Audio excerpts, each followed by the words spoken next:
Eu acho que a parte mais complexa para o ser humano entender é a graça.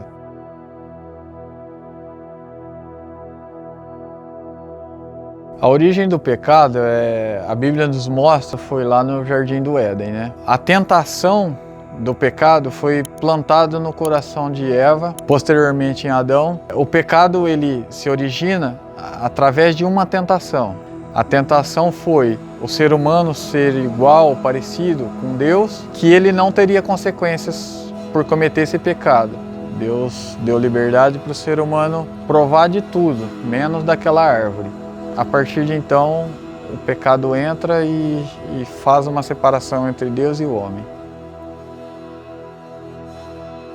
Isso causou uma consequência, a primeiro impacto, a fuga de Deus, a vergonha de Deus. Eles se esconderam, eles se cobriram com folhas inúteis.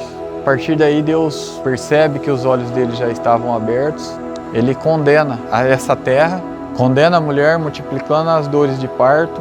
O homem do suor do seu trabalho, do suor do seu rosto, ele teria que arar essa terra maldita para tirar o seu alimento, ele teria que trabalhar, labutar bastante.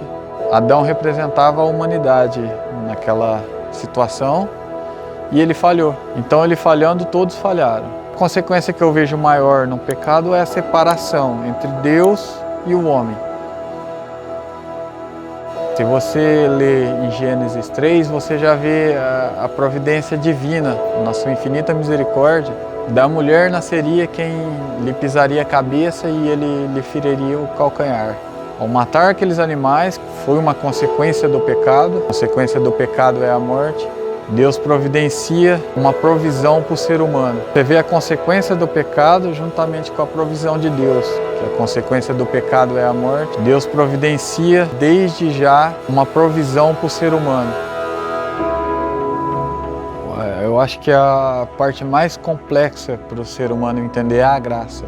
Ela é um favor imerecido, corrompido pelo pecado que foi cometido por Adão, então você já nasce em pecado. Jesus Cristo ele veio, ele morreu para nos salvar. Naquela cruz, o que ele veio fazer naquela cruz foi aplacar a ira de Deus. Ali ele estava nos dando a vida a preço do seu próprio sangue de graça, sem que merecêssemos. Lembra que lá no Jardim do Éden, Adão nos representava e ele falhou, ele pecou?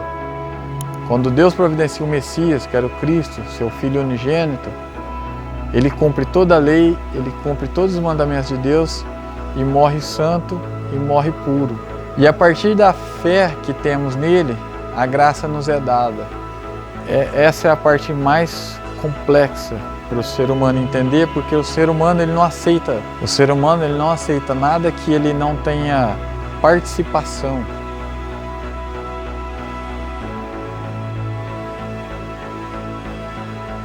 Eu costumo falar que a graça ela é de graça, mas ela custa tudo que nós temos.